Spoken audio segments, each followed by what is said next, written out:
Sweet. All right, welcome. Welcome. Oh boy, what do I don't know what I usually. There's usually a conversation going on already. Oh, really? But, yeah, it's okay. So, happy Friday. It is finally Friday. Welcome to the BroCast. We got two guests today. We got Juan Escobar and remind me your last name, Connor. Connor Herder. Herder. Okay, I keep thinking harder. No. Because I knew some Herders growing up. Herder. Nope, Herder. Right, Yep. That's a good German name, huh? Very German. Yep. All right. On my grandpa's side. Awesome. So tell me a little about yourself, Juan. First of all, who are you? What do you do? What are you doing here? Yeah, so I was born and raised in Bogota, Colombia, which is in South America. I moved to the U.S. when I was 12. I went to Divine Savior Academy, which is a Wells High School. And then I decided to come to Martin Luther College, and now I'm starting to become a Wells pastor. That's awesome. Why MLC? Why being a pastor? Well, at first I wanted to become a doctor, but then I realized that I'm terrible with blood. And then I wanted to become a lawyer. And for a really long time, that was like the career that I wanted to do. But then I fell in love with Jesus during my sophomore year. Like, my pastors were like a huge influence in my life. And I addressed my passions a little bit better and realized that I wanted to become a pastor. That's awesome. Did you come to America to go to Divine Savior, or did your family come over? Or? Yeah, so like back in Colombia, I was really into basketball, and the academy that I played for took us on a trip to the DSA because they hold like a basketball summer camp. And there they saw that I was pretty good, and they asked me if I wanted to take like the exam to attend the high school to become a student there. And I passed it, and my mom and I thought that it was a really good idea, so we decided to take our chance, and we came. That's awesome, man. Yeah. So you're a baller, huh? Well, I was, not anymore. Yeah. Awesome. Well, glad to have you, man. And Connor, go ahead and introduce yourself a little bit. Who are you? So I come from a little town near Ann Arbor, Michigan, so down by the U of M. It's called Pinckney. Grew up in the Ann Arbor area my whole life. That's where my home congregation is, like seventh generation of my family to go through that congregation. After grade school, I went to MLS and graduated from MLS in 2013, I think, and was, also not a basketball player, but I was a wrestler and a football player and did all that stuff. So, and it was really MLS that encouraged me initially to come to MLC the first time, and my own self-apathy that ended up keeping me from coming back to MLC until about 6 years later. So last year was my first time back in 6 years, I think. So are you technically a sophomore, right? Yep, technically a sophomore this year. I didn't really do anything of substance besides work, just menial jobs in between my initial year and then my return, I guess. Yeah, so what is it that brought you back? So I had a family member, my aunt, that passed away, and during her funeral, the pastor asked if there was anybody that wanted to say anything, and had the opportunity to talk to my family. And a lot of my family isn't Christian. It's just like my immediate family that's Lutheran, and the rest of them are Catholic in name but not in practice. And so I had the opportunity to kind of say that my aunt was somebody that was like a Christian in practice and was a regular Christian. And I said, it's not the end. I get to look forward to seeing her again.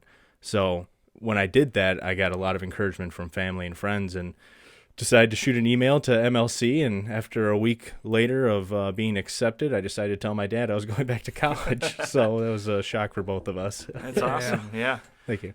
Yeah. Very cool.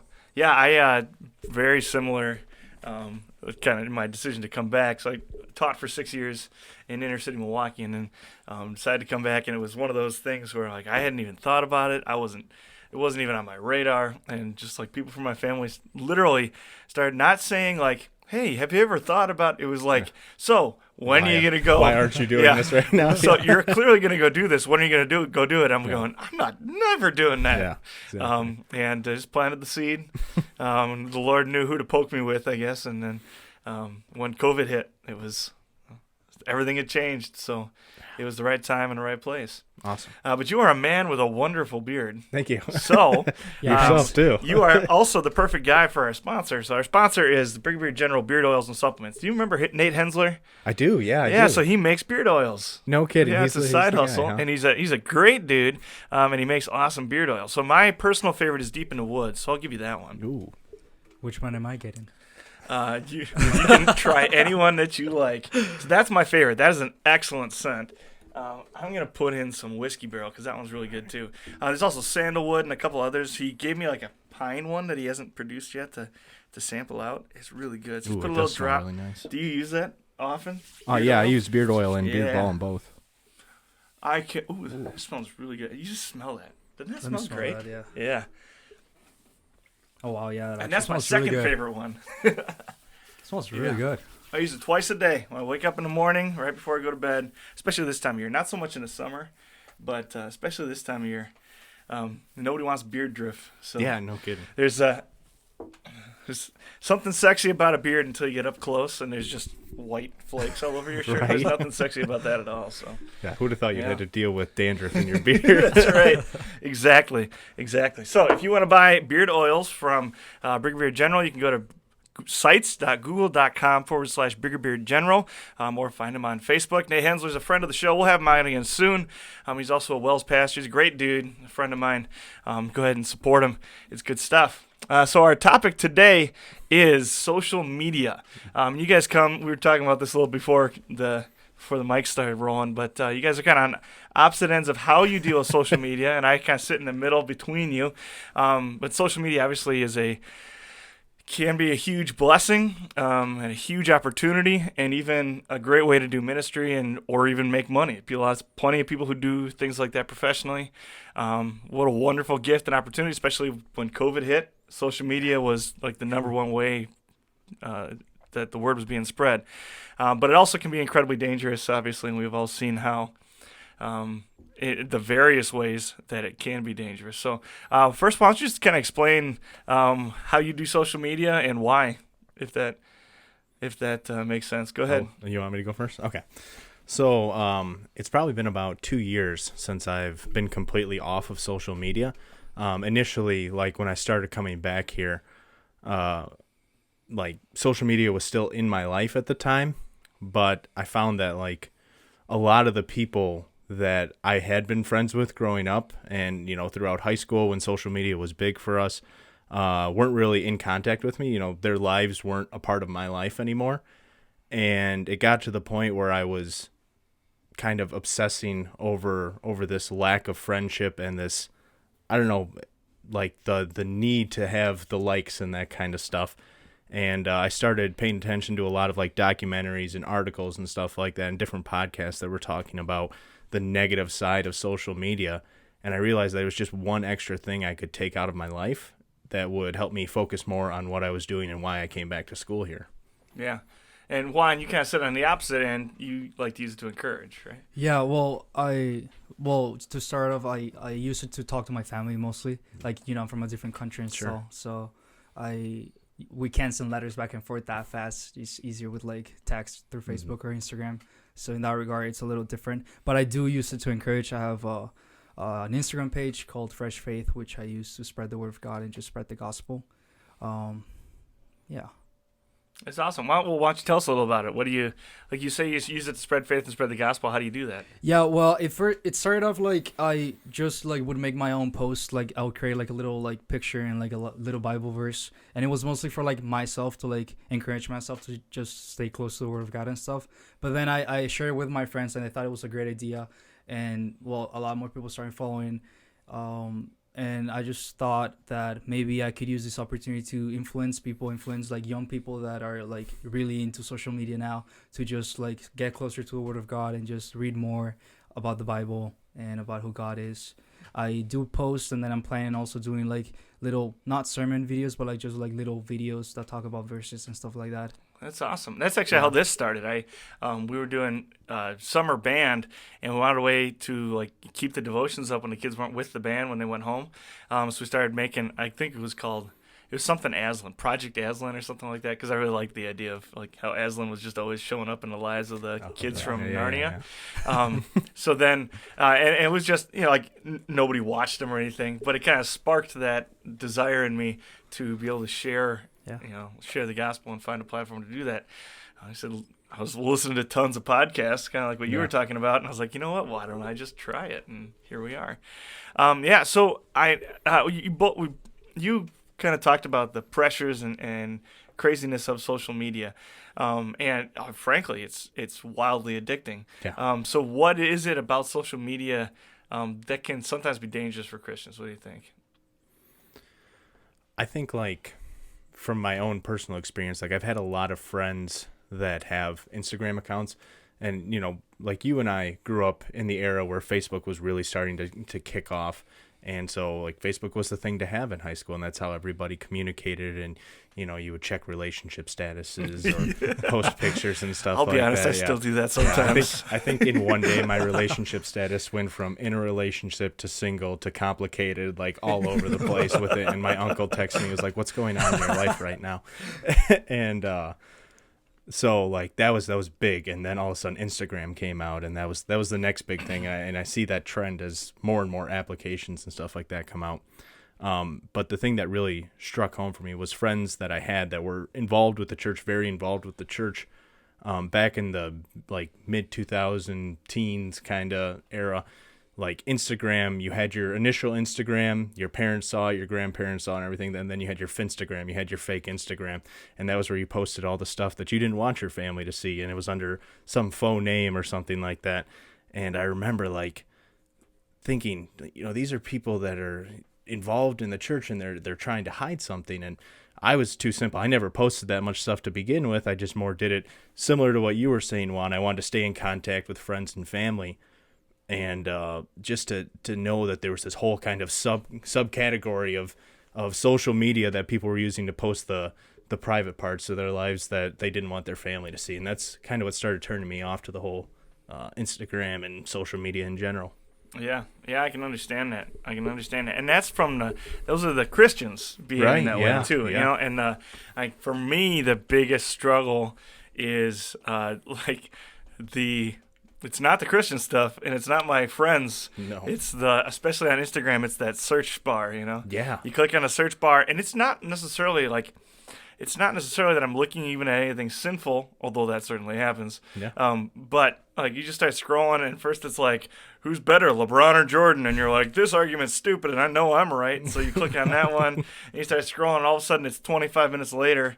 And that was one of the big things for me when I first started reining it in. I was your phone kicks back how much time you spent on your apps and social media and stuff. And I was saying, man, I wish I had more time to spend on studying. Man, I wish I had more time to spend on this or that, or why am I tired all the time? And you see you spent more time on your social media than I could have had a part-time job. Yeah. Yeah, you're like 4 hours in on a day on Instagram or something. Yeah, I could have. It's just, and that was the big thing for me was, what could I have done with that time? And looking back when I first started noticing that, and looking back at the last month or 2 months, and just being like, holy cow, what could I have done with all that time that I spent on social media? And that was even before I started thinking about the idea of a social media diet. What are you consuming? One of my favorite sayings is the dose makes the poison, right? Anything can be healthy in small doses. I mean, that's what medicine is poison. But in the right dose, it does just the right thing to your body so that you can restore yourself to health. And social media is definitely one of those things where, the dose makes the poison. It's not all inherently bad. It's not wicked inherently or anything. It's definitely the dose that does the damage. And if you can finagle it so that your dose is a dose of good instead of a dose of bad, that's wonderful. But a lot of us aren't even intentional about that. What do you think, Juan? I don't know. Based on all the things you guys have said, we grew up in different eras, different technological eras too. You guys are a lot older than me, so for you guys it might be a lot different. But I think, you guys were saying, it's a dangerous game, but it can also be a huge blessing for people as well. Mm-hmm. And just like anything else, anything can be a blessing and anything can be a curse. It's just a matter of how you use it. And in my case, I feel like by setting an example as to how you should use it, you can influence other people that are not using it the right way to use it the right way. So that's mostly why I do what I do with my account, because I know there's a lot of people even at MLC or the high school that I went to that do all those things, all the bad stuff. But just if I'm able to help at least one person, then I'm just happy with the result overall. Yeah, absolutely. So obviously you found, at least to an extent, found a way to kind of work around the temptations and things, right? Well, I mean, I still struggle with the whole time management idea. Okay. I have a time schedule in my phone where I only work on certain stuff on social media, and then I don't look at it ever again. during the day. But it's still like a constant temptation to just scroll down and mindless just be there, you know. Yeah. So how do you manage that? You said you have a time limit set? Yeah, and like I'm also a very busy person. Like I'm in clubs and like schoolwork, you know, studying to become a pastor is hard. So Yeah. Yes, it is. and I think that my dad taught me that the busier you are, the more stuff that you do, the harder it is for like the devil to tempt you to do stuff when you're alone. Because when you're alone is when he hits you the hardest. Mm-hmm. So Idle hands. yeah. Idle hands, yep. So I do like to keep myself busy and just hang out with my friends, maybe just like go for a walk and stuff like that, rather than just stay on my phone and laying in my couch all afternoon. Well, it sounds like you're kind of leaning into it too, right? Like you've got this emphasis on, you know, networking and being able to share the gospel. It's not just mindless scrolling through social media for the sake of scrolling through social media. You know? That is true. So do you ever find yourself just mindlessly scrolling through though? Every once in a while I do. Yeah, maybe at night before I go to bed. I'm just like, and then I'm like, oh, why am I doing this? But I still keep just doing it. So it's right. like, Yeah. Do you have any tricks or anything to stop that? Like, what do you do when you? Is it just a lost cause at that point? Do you just scroll until you go to sleep, or? Well, if I'm about to go to bed, then I just might as well just put my phone away in like a cabinet. I'm a lazy person sometimes before I go to bed, so I just like put it on like a cabinet where I can grab it. Yeah. And then just go back to bed, and then I know I'm not gonna like stand up and just go pick it up. But I feel like it varies from person to person too. Like we're all different. We all know our different strengths and struggles. So, like I said, if I'm finding myself alone in a situation where I'm gonna be on my phone, I would much rather just spend time with a friend and like talk to them or something like that. Yeah. I can think of, I don't know how many times, actually, I can't even think of all the times where I've been like sitting on the couch or laying in bed or whatever it is and literally just like throwing my phone across the room, like knowing I'm too lazy to get up to go get it. And I'm tired of being like, there's something else I should be doing, or I'm just tired of staring at a screen. And you just chuck it and say, all right, Bye-bye. see you in a few hours. It helps. It really helps. It does help. Yeah. It does help. The other thing that I've started to do lately, especially, I've been pushing this program on. It's an app called Brain Buddy, which is specifically designed to help people come off of porn addictions. But it's actually the things going on in your brain, which actually social media and pornography are very closely tied, and that's obvious to anybody who's ever spent enough time on social media just how fast that goes. Yeah. Whether it's not even necessarily explicit pornographic content, science shows that anything that arouses you works in your brain the same way. So it's that dopamine. And it doesn't even have to be sexual necessarily. It's those sensations that pour dopamine into your brain. It all works the same way.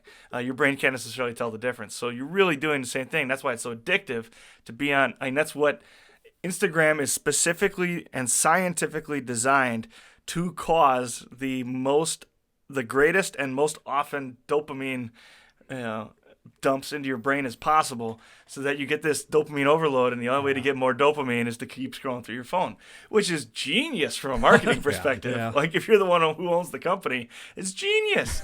It's not necessarily great as a consumer, right? But I forgot where I was going with that now.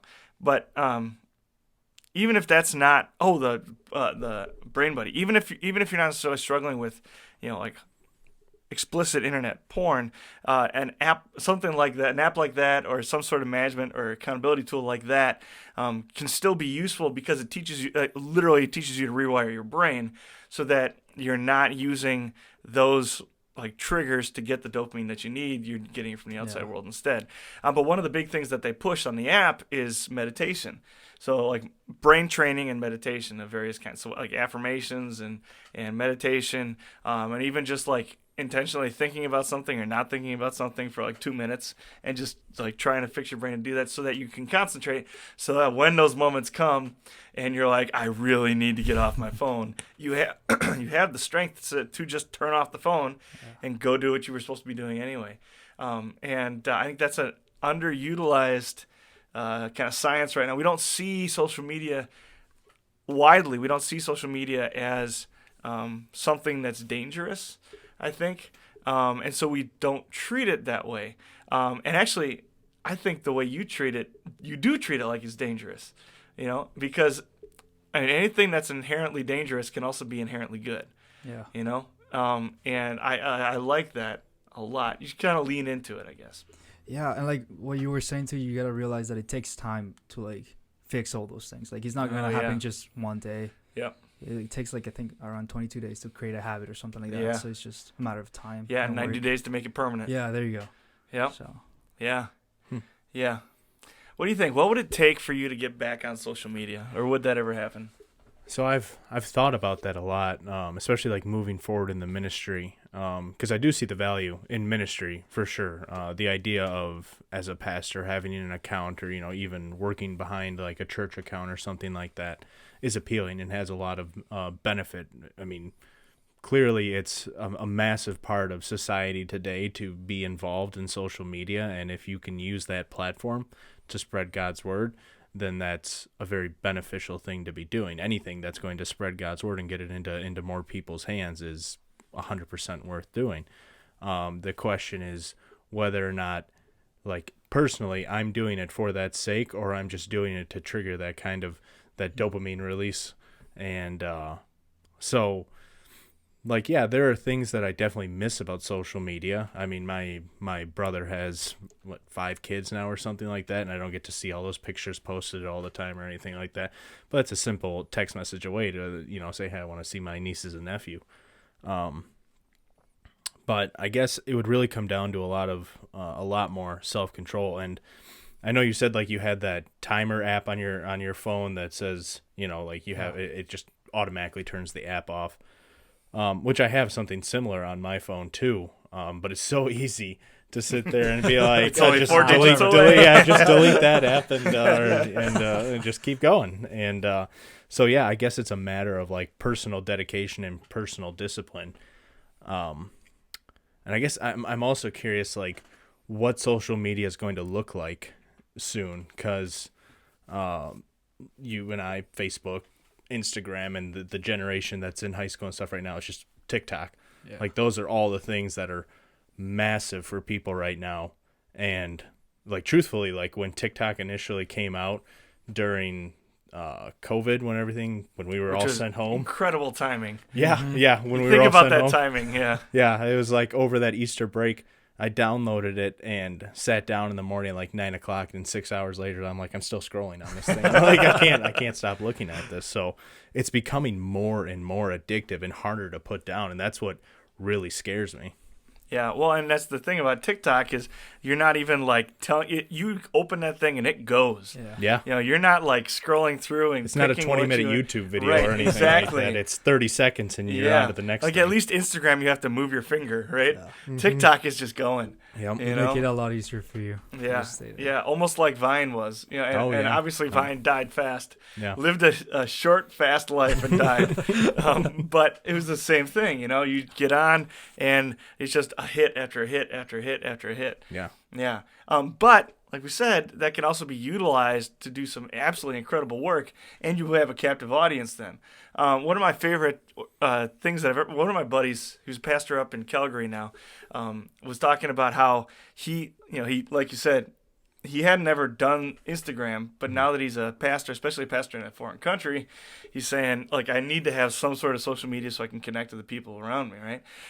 And so he downloaded Instagram, and every day he spends like 10 minutes trying to keep his feed clean, if that makes sense. So he intentionally, even if he doesn't want to see the post that he's clicking on posts that he wants to see more of those posts. So like, if you see somebody posted a Bible passage, he clicks on that and like scrolls through their profile, clicks on a bunch of their stuff, so that next time he opens up his phone, he's getting Right. bombarded with those God. messages Yeah, instead yeah. of getting bombarded with all the Yeah. other stuff. And so he's like intentionally controlling his social media diet in that way, which is a really creative way, I Yeah. thought. But again, we have that captive audience where you have people that are stuck to the screen. Why don't we stick them to Jesus while we do that, right? So I guess the question is, what can we? How can your average everyday Christian who even without like making a special page that just shares Jesus, how can the average everyday Christian start having an influence online, especially in regards to their faith? I would say that just going back to Bible verses, like everything that you do, just do it for the glory of God. Like even my regular Instagram, I just put a bunch of like Bible stuff in there because I know people are gonna check it out at some point and they're gonna be like, oh, what's that verse about? And they're gonna like just find interested in it. But yeah, like don't like I feel like you get if you're a Christian and you have social media, you have to be like genuine about it. You can't just like, I don't know, pretend to be someone that you're not. And I feel like that's what a lot of people do in social media right now. They're just like pretending to be cooler or just to look a lot better just because they know that people are watching them. But like the more genuine you are, the I feel like the more that people are gonna be willing to listen to you when you say stuff.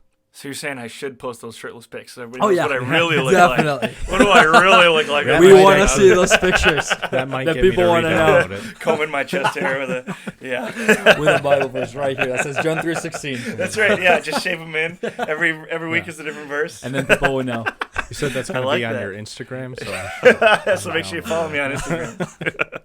Yeah, I like that too, though, and especially the idea. Like you think about, I'm gonna pick on white girls, but how often do you see this white girl post a picture of herself in her ripped jeans, and a backwards hat, and then it's Starbucks like, cup. yeah, her Starbucks cup, and then the caption is like, "Know your worth and double the price." yeah. So, well, why don't you just slip in like, a passage from Proverbs 31? Just be like, I'm kind of feeling myself today because I'm a woman of God, and a woman who fears the Lord is to be praised. Yeah. Like, why don't you drop that in there instead?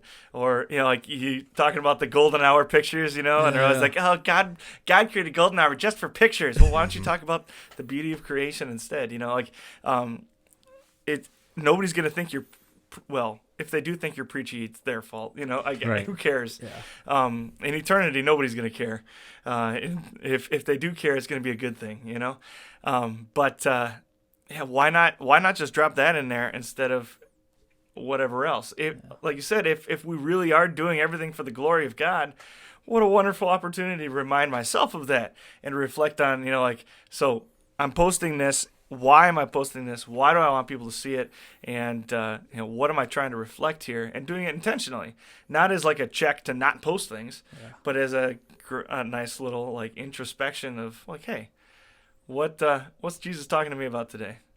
I feel like it also comes to like the fear factor because you don't want to be like rejected by maybe your friends or your peers, and so like you were saying, the more likes you get, the more dopamine you get as well. Mm-hmm. So when it comes to like that for a Christian, like that like the world hated Jesus, so they're gonna hate the message of Jesus as well. So if you do it, just don't do it because you're gonna become famous, but rather do it because you actually love and you're passionate about this kind of stuff. Again, just be genuine about that. It's where you're getting your validation Yeah. from. Are you getting it from the fact that people like your post? And if you're gonna post something like your Bible verse on a picture or something like that, I can almost guarantee the amount of likes you're gonna get is probably gonna be lower than if you posted a more Shirtless pic. Yeah, a shirtless pic or something like that. I don't know how many likes I'd get for that. We should test that out. Sure.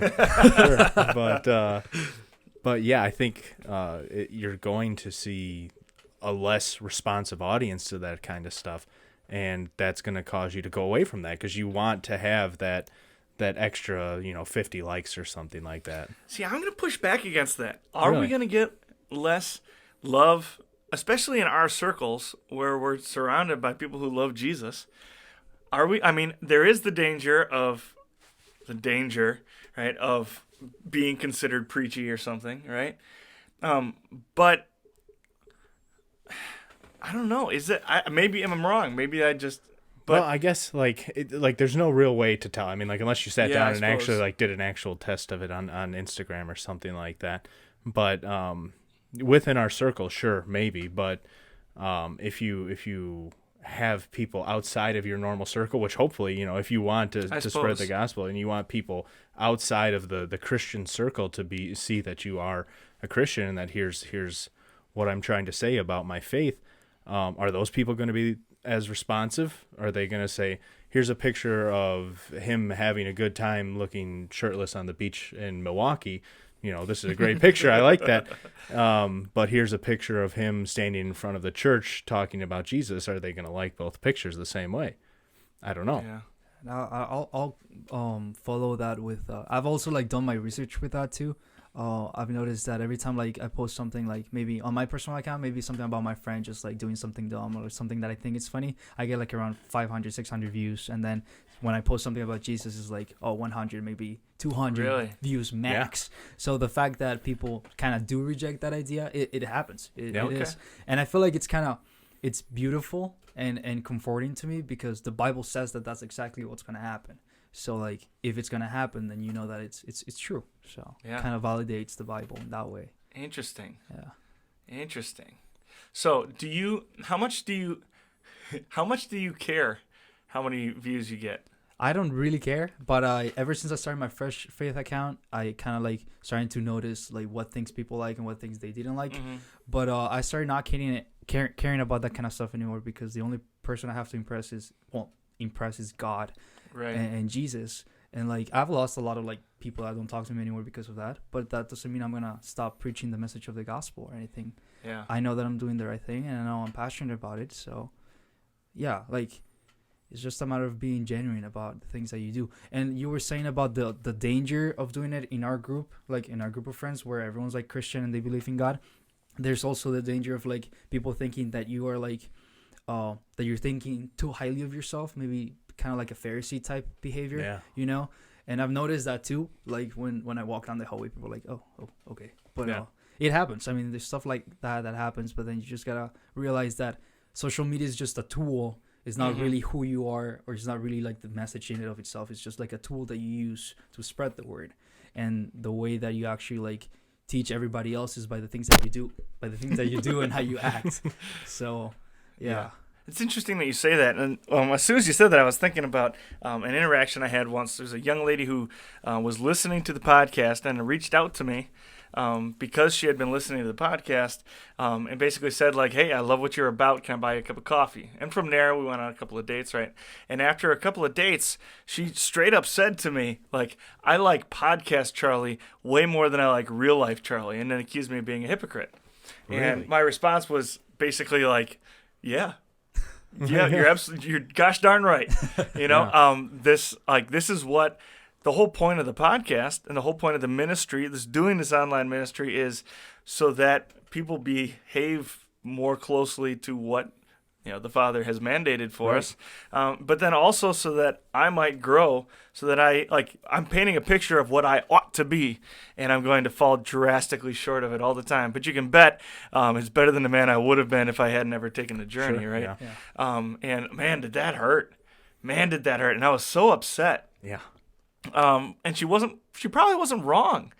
It was just an interesting thing that I haven't experienced anything like that since, not quite like that at least. But it was just such an interesting thing where she probably was right, but it also wasn't fair at all. It wasn't not a fair assessment of the situation, but she probably was right too. I wonder if there's a value also maybe in, kind of like you said, painting this picture of a life that I don't actually live. Like, I'm putting all these cool pictures up, but it's not what my daily life actually looks like. So I'm trying to make it look like almost like a Christian Finstagram. Like, here's my Christian Instagram. Yeah, and that's one of the things that I feel I wanted to go back to you talking about the girl with the Starbucks cup sitting there, posting a Bible verse under that. Well, yeah, that's all fine and good if you've got that picture up there. But if your next 3 pictures are inappropriate pictures or, misleading pictures, then what do you look like? Are you really showing that by your outward actions that you're a Christian based off of the rest of the content on your social media account? And like you said with that individual, are you coming across as hypocritical? Because in one breath you can say, yes, I love Jesus and I'm happy that I'm going to heaven. And in the next breath you're saying or doing something that you shouldn't. And people are going to call you on that when you're a public voice or a public, presence. Yeah. I for a while I was posting every day, just like in my story, I was posting my prayers. So like I would write down in my notebook who I was praying for and what I was praying about. And then I would just snap a pic of it and put it up there and just say, I said my prayers today. And then that developed into, I would do that, and I would post what the Bible reading was for the day, what I read that day. And then there are a few days where I didn't say my prayers and I didn't read my Bible, but I still wrote everything out and posted it. Oh. And I realized real quick, like, oh man, I don't like what this is doing to me. So I actually stepped back from doing that and stopped doing that. And I'll still text people every once in a while. Just be like, hey man, thinking about you. I pray about you every day. Like when I email people, if it's I don't say this in every email, but if it's somebody I legitimately am praying for every day, I'll just say it. Like I think they might think it's a little weird, but every once in a while when I have to email a professor, I'll just be like, hey, you hear my prayers? I thank God for you every day. And it's the truth. I legitimately pray. Sometimes I pray that my quiz goes a little bit better, but I also pray, like guide his words, guide his actions, make him a great teacher who's after your heart.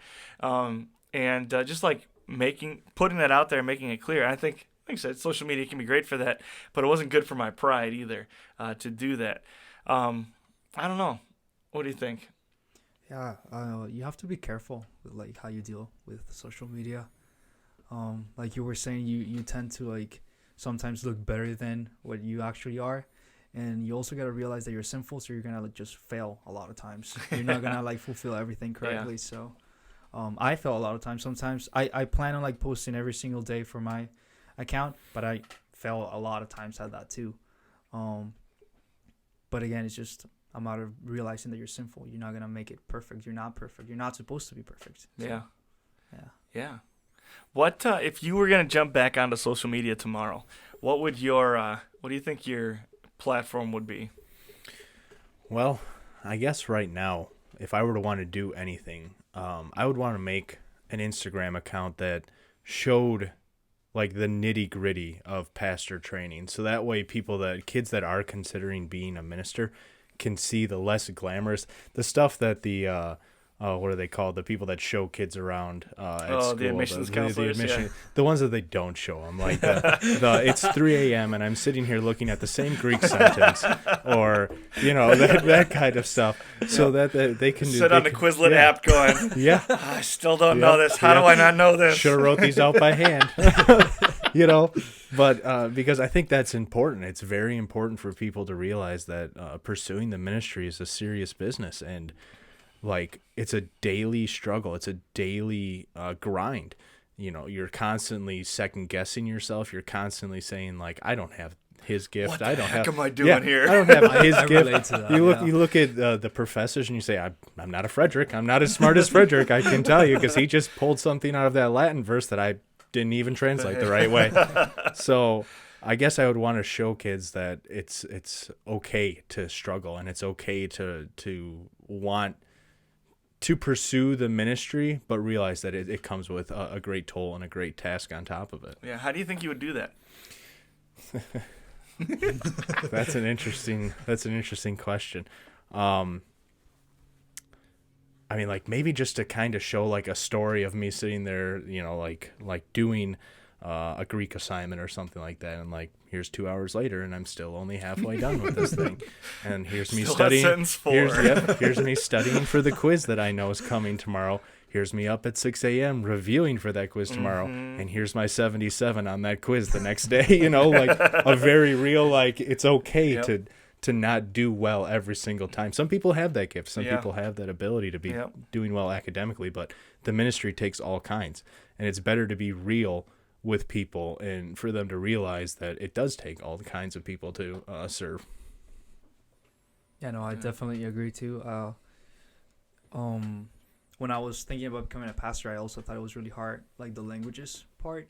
I always thought, well, I'm gonna have to learn Greek and I'm gonna have to learn Hebrew too. That sounds tough, but you gotta also realize that Hebrew and Greek is not what makes a pastor overall. Like just the message of the gospel is ultimately what gives you all that power and all this stuff. So it's just like one other tool that you can use to help that, but you don't necessarily need it that much. Yeah.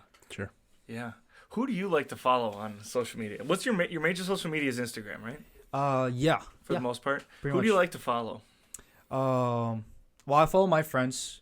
I follow my pastors. I have a Pastor Furnick, which is I think from New York, if I'm not mistaken. Somebody double check that. I don't know.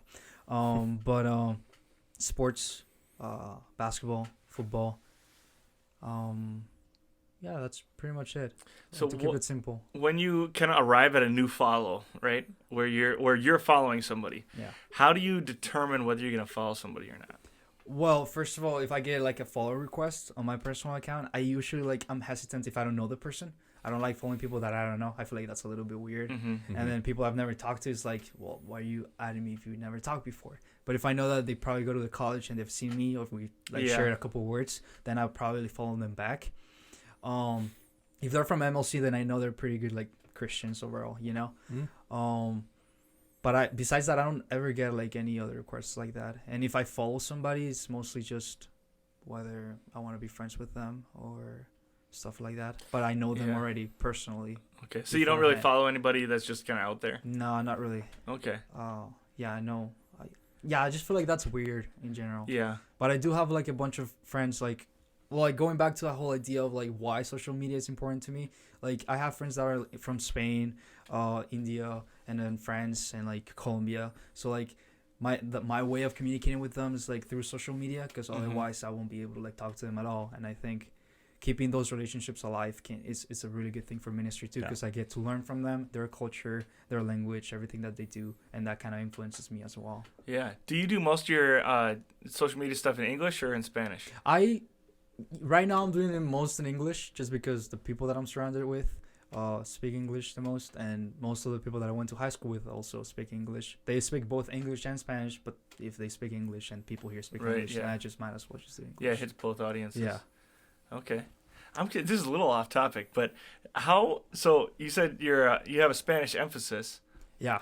So how intense is that as a native Spanish speaker? What does that look like? Well, it's hard because like it's a whole is different it like language. is it like, are you at this point taking like the equivalent of like a college level English class? Okay. Yeah, like I'm pretty well. I'm not like the greatest at English. I wouldn't say that, but I think I can understand. I can defend myself pretty well in every situation. Yeah. But yeah, like Spanish is like my first language, and then I learned English back when I was 12, and then ever since I just started practicing a lot more. But I still make a lot of mistakes. Yeah. That's interesting. So are you studying Spanish still? I tested out of Spanish right now. I'm studying French on my own because I want to start a mission on Paris at some point. Okay, that'd be dope. Yeah, It's President not Schrader, an if you're easy place listening. to start a No. church. I know, no, not at all. But we don't have anything there yet. And so. Professor Wessel was talking about they're looking at starting one in London too. Cool. Also, not an easy No. place to start a church. They are Interesting. not Very Christian interesting. friendly. Europe is like that side of Europe is like very like Yeah, hard to get. yeah. Which just makes me want to go. Yeah, I know. You know? It makes me. Yeah. Like I said, I the did return. did my ministry in so far all in like inner cities, and they're receptive to the service that you provide. Not so often receptive to the message that you have to share. Yeah. But it's like we were saying earlier. You know, Jesus said, "Blessed are you when people insult you, persecute you, and falsely say all kinds of evil against you because of me. Yeah. Rejoice and be glad, or your reward, or oh boy, no, I forgot.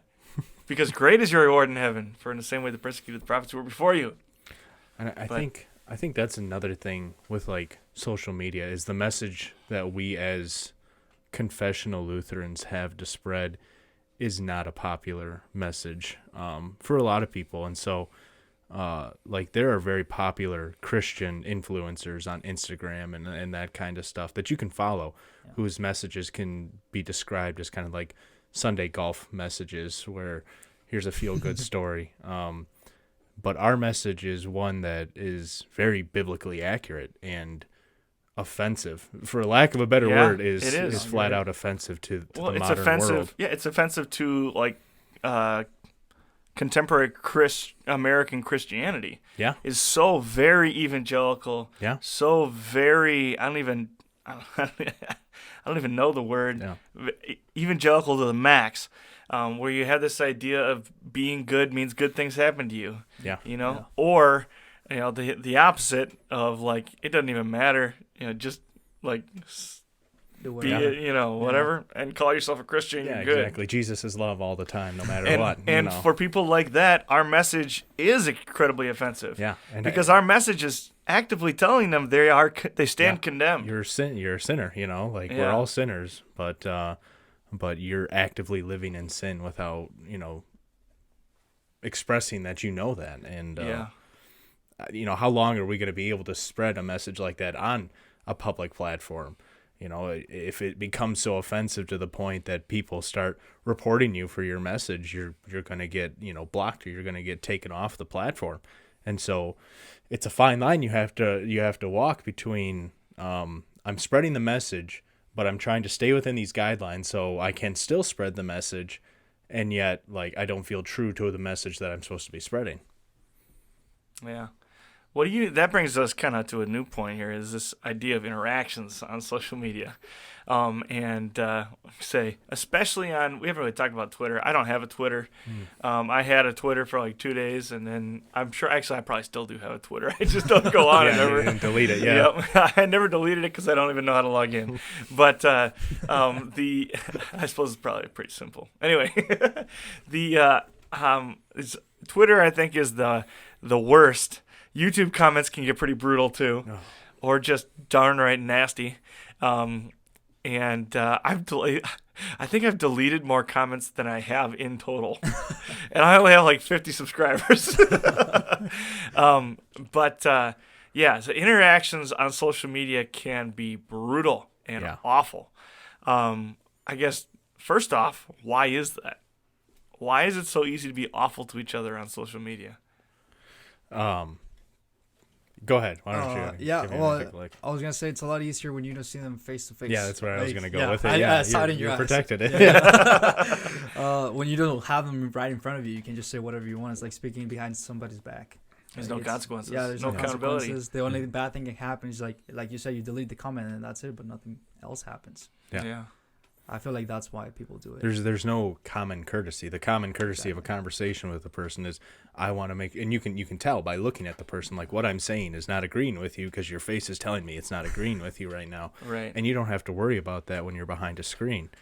And I think you don't have to get worried about being punched in the face behind a screen either. Right. I didn't want to go that far with it. I wasn't sure if we were allowed to, but that's the end of the day. When somebody's face starts turning red, when they're starting to get agitated, I mean, that's what it is a threat of violence, right? Exactly. And it's the reason on a face level, the reason we behave, the reason we've evolved, but the reason God made us to behave that way is that those are warning signs that we pick up on, like, hey, you're making stop. me upset. It's something. There's a threat of violence, right? That is true. And that's a major part of it. And there is no threat, often no immediate actual threat of violence on social media. And even when people type stuff like, "Oh, I'm gonna hunt you down and tear your whatever off," and all that. Yeah, exactly. I mean, then you read the comment and you're like, really? Yeah, exactly. You're probably- gonna do that. You're gonna come across 6 states to come find me, you 12-year-old boy, and you're gonna kill me. Okay. Yeah. Right. I'll buy the bus ticket. Yeah, absolutely. I think you're spot on. And I said the word accountability, and I wasn't really thinking about this when I said accountability, but we as Christians are ultimately accountable. Yeah. I mean, forget about whether mom and dad see it or whether my pastor sees it or my congregation or whatever. We have someone that we are ultimately accountable to. That's why we behave the way that we do. That's why we follow the law, the capital L law and the lowercase L law. But those who live and walk in darkness don't. And in their mind, like in the world's mind, there is this accountability, like, to the collective, or like to, and I think a lot of times, that is what really is going on in America, is this collectivism, right? And that's where you see this crazy liberalism coming from, is this idea that we can do whatever it takes for the good of everyone. Like, we can do terrible, awful things if it's good for everybody as a whole, right? And as Christians, we have a deity, a being to whom we are ultimately accountable. And I think that is kind of what guides our behavior. So how do we interact then with a group of people that don't have any accountability? Do we just avoid it and ignore it? Do we engage in it? How do we deal with it? Go ahead. I feel like it's just always going to be there. And it's the private thoughts of the individual, if you were face to face with them and having the same conversation, just made manifest in type. And that's the difference, is that behind the screen you can say it, but when you're face to face, if you said the exact same message, those people are going to be hostile to that message, and they're just going to think like, I don't like what he's saying and that kind of stuff. But the reality is that they're not going to say that face to face to you, because the indicators that say, I'm angry, please stop saying this to me, Mm-hmm. But so you have to be ready to put yourself out there and be ready for the hate. And you can take the risk of leaving the comments open for anybody to say anything that you want, or you can close them off and show that you're not willing to have a productive discussion. And so it's, where do you want to, and how do you want your social media and your platform to be viewed and used? Yeah. Well, and I think as a Christian too, making sure that you're not the one acting like a lunatic. You know? Right, yeah. Like, would this be, I mean, it's an easy guess. That's what my mom always says, is would this be acceptable behavior in public, If you wouldn't treat your friends this way, why would you treat, somebody on social media this way? But then again, even, how does this reflect upon my Savior? How does this reflect upon the faith that I have boldly professed, and that's why I'm here?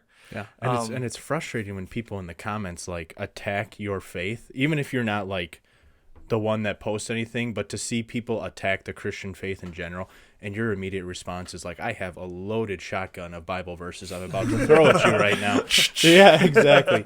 I hope you're ready for this. And then you just stop and realize, like, I can either do this and try to be productive and they're going to brush it off, or I can just ignore it. And what are you going to do about that? Yeah. With what you were saying before, you got to be ready, like what Peter said, you got to be ready to give an answer for your faith, but you also got to be respectful and gentle with how you say stuff.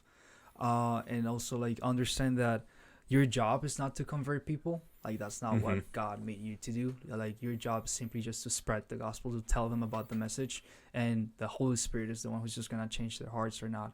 So that, to me, like, brings me a lot of comfort, because even if I'm not hitting as many people with my posts and stuff like that, in my case, I know that at least one or two are being influenced by it. So it's not that I have to convert them, but rather I just have to tell them about the word. Sure. I think sometimes we forget that Jesus doesn't need us to defend him too. Yeah. He can handle himself. Yeah. He can handle himself pretty well. Probably something he's not heard before or something like that. Yeah. Absolutely. And I think we get caught in that trap of, like, instead of witnessing, like, what Jesus has done for me and what I truly believe, we get in this mode of defending Jesus and defending Jesus' integrity and defending Jesus' honor. And we forget that Jesus didn't even bother. Yeah. Jesus is like, it's not even worth it. Like, I am who I am. And if you don't want to believe I am who I am, like, the evidence is here. If you don't want to believe that I am who I am, there's nothing for me to say. And we forget to let Jesus speak for himself sometimes. Yeah. Agreed. Yeah. So, what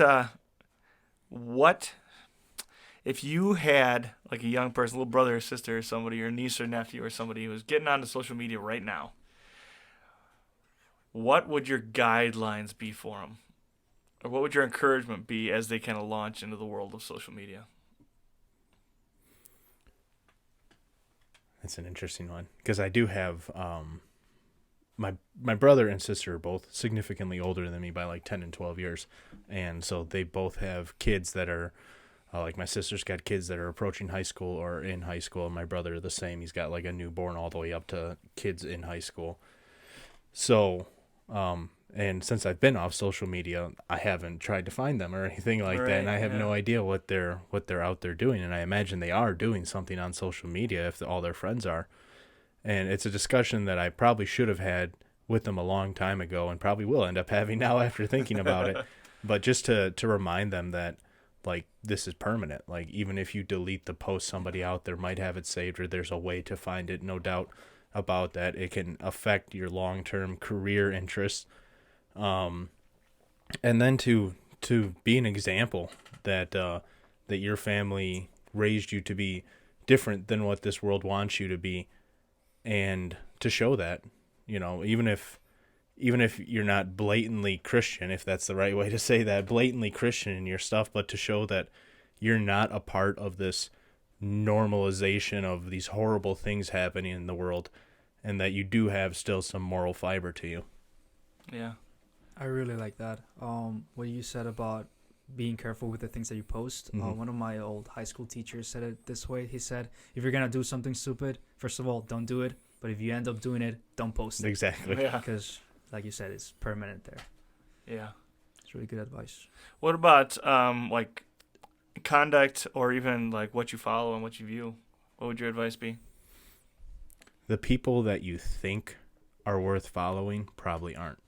The people that are super popular get there because the world appreciates non-Christian morals and is becoming more and more non-Christian in a lot of its values. And so like you think of the big name influencers now, like the what's her name, Charlie something or other like that. Charlie D'Amelio. That's the one. Yeah, you know exactly what it is. Or, like Logan Paul or those kind of people. Like those people are on the surface, from what we can judge based on their actions, not good people, not worth replicating their actions. Well, even like you flash back to like the damn Bilzerians and some of those people too. Yeah. Literally famous for being as immoral as possible. Exactly. Yeah, he's even said like, that guy's even said like, I would not encourage young men to follow my lifestyle because it's not a lifestyle that's worth following. And yet he's super successful, and people think that they can become that successful. And it trickles down to the rest of your life, how you view other people, how you view relationships, how you view money, how you view status. And that's going to warp everything that you do in your life. Who you keep near you and who you hang around and who you view determines who you become. Yeah. That Yeah. is true. Just Very like true. a diet. What Yep. you take in is what your result's going to be. If you eat garbage, you're going to look like garbage. Yep. If you consume trash on social media, all the desires of your heart and your mind are going to be trash. And then try to follow people that you know. Like, if you don't know the person, maybe Yeah. if they're not famous at all, Sure. just what's the need of following them in the first place? Yeah. Yeah. Well, and then even just being like watching out for, you were talking about like the blatant sinners. Yeah. But there's also a lot of wolves in sheep's clothing. Yeah. Like when you start getting into following like the, who's the, That mega. Stephen Furtick. Oh, yeah. He puts a lot of stuff out there where it sounds good. Yeah. And you start like looking at the passage that he's supposedly working from, and you go, wait, hold on. Yeah. Or he starts getting in, when you really listen to what they're saying, they're telling you is not the truth. So being careful about some of those. Or like Olstein. And, Yeah. that Yeah. other pastor at the, I forget what his name, the mega Christian band that started their own. Hillsong? Yeah, Hillsong had their pastor just get kicked out for cheating on his wife. Yeah. And, the whole Ravi Zacharias thing. Yeah. At least that was not on social media. Yeah, exactly. But, I honestly, that's even scarier. Is you'd be hard pressed to find something that Ravi Zacharias said and was out there for the world that was incorrect or that was sinful or wrong. Yep. And even then, you still have to take it all with a grain of salt now. That's why you gotta really test the people, test the spirits that you're getting into your life. Like, you cannot just believe anything that people tell you. Yeah. You always have to have that critical mindset of, is this actually true? And it's not about, I don't believe you. It's just, I really want to know whether it's true or not. And that's what you gotta do with everything. Yeah. And it's a good warning for us as future pastors that, a whole career of good work can be destroyed with one mistake that's made public. Yeah. And with anything, but it's so much easier now with social media. You can be a 30-year pastor that's helped your congregation or congregations in so many ways and been a blessing, and then one bad post, one mistake, everything you say or did is now taken with a grain of salt because you're in the public eye. Right. Exactly. Yeah. Yeah, there was something I was thinking about while you were saying that. I don't remember what it was now. But, yeah. Well, even just with that in mind, then also, if you are going to start, branching out, and there's nothing certainly wrong with branching out and following some people that you don't know, but then diversifying it, not locking into one person and being like, this is the man I follow. That very quickly becomes, I think it's, Paul wrote, I follow Peter, I follow Apollos. No, we all follow Jesus. And so being very careful not to fall into that trap. So if you are going to follow some of these big-time Christian names, follow a bunch of them and take it all with a grain of salt, including the people from our circles. Yeah. Follow a bunch of them and take it all with a grain of salt so that you're not stuck following, one person and getting entrenched in this, one way of thinking. Yeah. I just to plug a couple of them, like Time of Grace has really stepped up their social media stuff. There's Pastor Sharp or Professor Sharf has been doing a whole bunch of devotions, as well as a bunch of pastors around the synod for Time of Grace, and obviously Pastor Novotny's just a killer. He's awesome. But they've really stepped up and done some cool stuff. And there's a few other ones around too that are just doing good things on social media. Yep. They keep it genuine. I think COVID has really exposed how fertile a field that is for us as future pastors, and it's almost to the point where I wish that MLC or the seminary would do something about teaching good habits and ways to do stuff like this in a healthy way that is a valid mission field. And so, it's something our generation gets to experiment with now and hopefully put into stone someday. Yeah, I like that. That's a cool way to look at it. Yeah. I think it's our chance to do that. Very cool. And that just about wraps up our time. So I would say plug your social media. Yeah. Someday when you got social media, you can write me at Martin Luther College. Write him a letter. I will respond. Go ahead, plug your social media though. Yeah. So my fresh account or anything you want. Where can people find you? My personal account is Juanda Escobara, which is JUANDAESCOBARA. And then my Fresh Faith account is _FreshFaith_. Awesome. And you can find me on Instagram at girdup. Nope. Yeah. girdup_like_a_man. Big fan of the underscores. Yep. And then social media or Facebook, you can find us at, oh boy, I'm killing this. Facebook, just type in Gird Up. There's a Gird Up community there as well that you can join. Not a ton going on in a Gird Up community, but the more people involved, the easier it is to have those conversations. And of course, you can watch us on YouTube if you're listening. Remember, you can always watch them on YouTube. Find us on SoundCloud, Google Play, Spotify, Podbean, all those good places. And we officially ordered shirts. So the shirts are on the way. So stay tuned for some Gird Up gear coming at you. Anything else you guys want to say before you go? No. Awesome. Thanks for being on. Glad to have you. Go be the man that God created you to be.